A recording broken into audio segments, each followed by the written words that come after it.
Hey, this is Dawnna St. Louis here. I am still in Jupiter, the place in Florida, not the planet. And I just got off the stage a few minutes ago, so I am officially in chillax mode. So I'm just resting and relaxing a little bit now that I got off stage. It was so much fun. Fantastic team.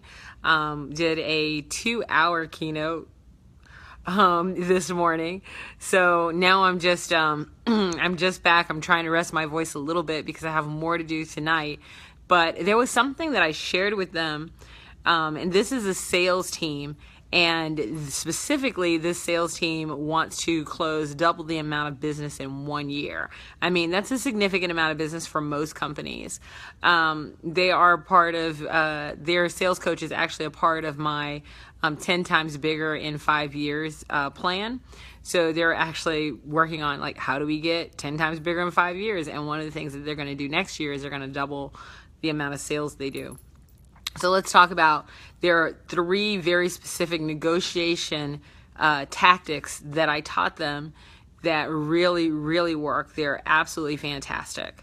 So let's just jump right into them. Let's talk about what these 3 negotiation tactics are and how you can use them. Hey, Nigel, how are you doing, sweetie? It's good to see you. I'm glad you're healthy. Hey, Ling, thanks for joining.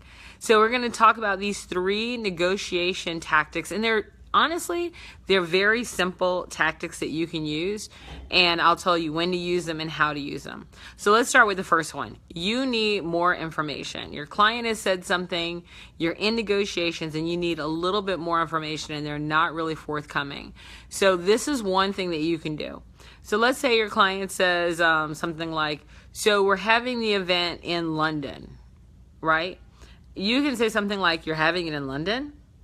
All you do is you take the last few statements, the last few words that a client said, and you repeat those back to them, and you add a little question mark on the end.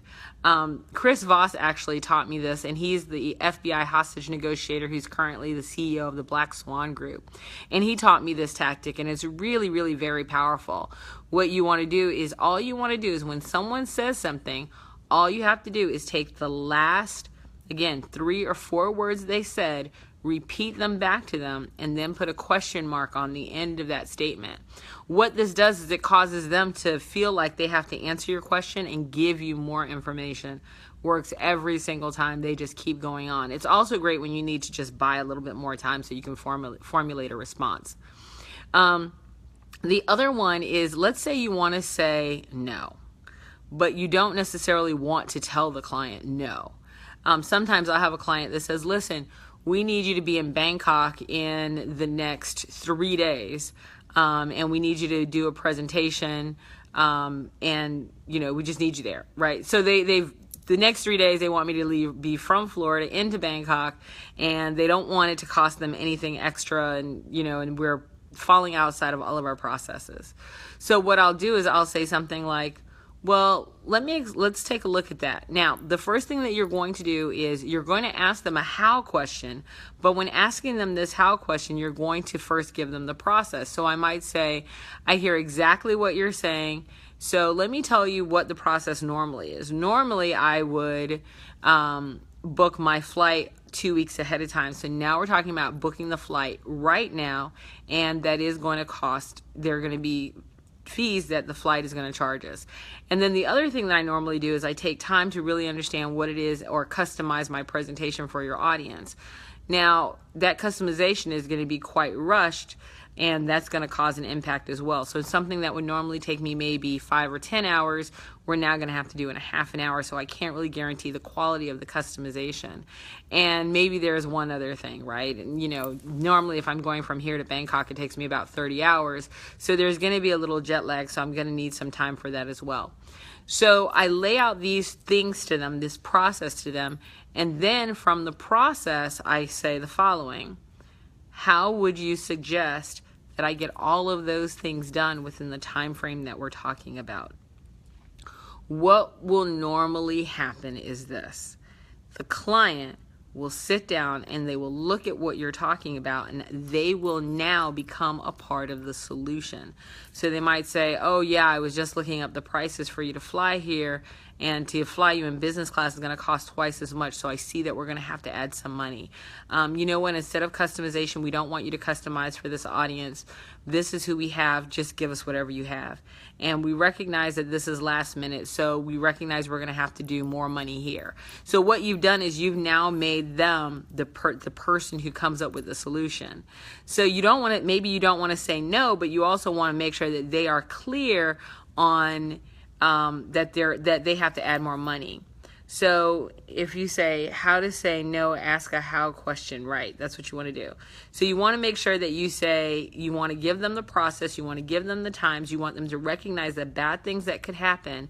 And then what you do from there is you say, how would you suggest I do that? Now, when you do this, what's happened is the customer has now come up with the solution.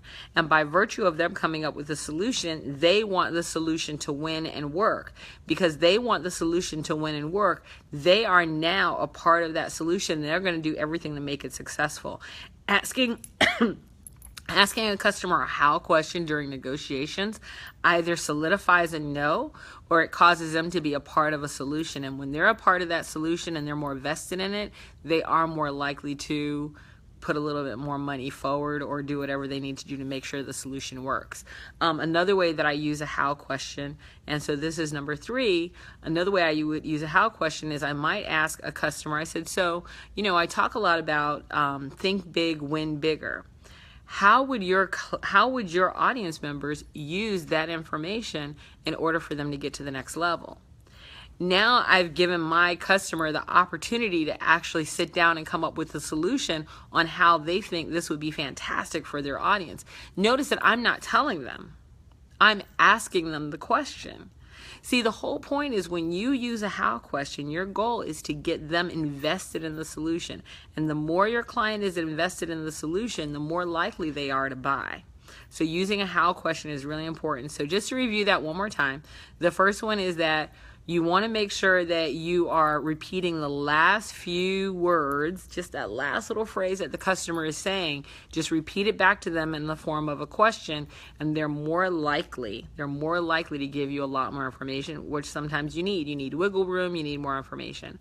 The other time is you want to use a how question to kind of say no without saying no. So you might come up with, you know, it's too much time and too little, too much things to do. Too much work and too little time. That's another how question, like how would you suggest we do that?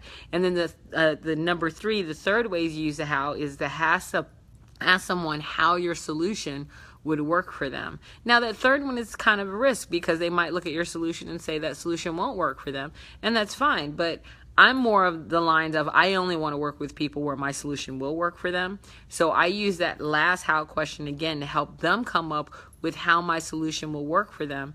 And I goad them into providing that, because once your customer comes up with the solution, when they come up with the solution, they are more likely to want to work with you, and they recognize the work that goes into what you do, and they're more likely to pay the higher fees. So people always ask me how I get my higher fees. One of the ways that I get my higher fees is that I ensure that my customer is a part of the solution.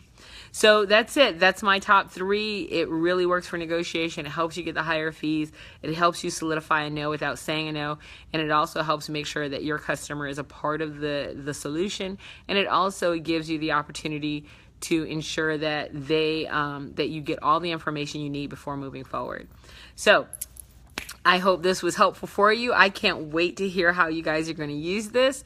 Today is Friday, so I get the weekend off. So I'll see you guys again bright and early Monday morning. If you want to know anything about thinking big, winning bigger, if you want to know anything about how to do sales negotiations or be a badass entrepreneur, drop me a line, drop me a question, and I'll make sure and answer it on one of these live streams. It's time for me to go and take a quick break, because I have some more work to do tonight. So, and I got to rest my voice a little bit. I've kind of been overusing it. So I'll talk to you guys later. Have a fantastic weekend.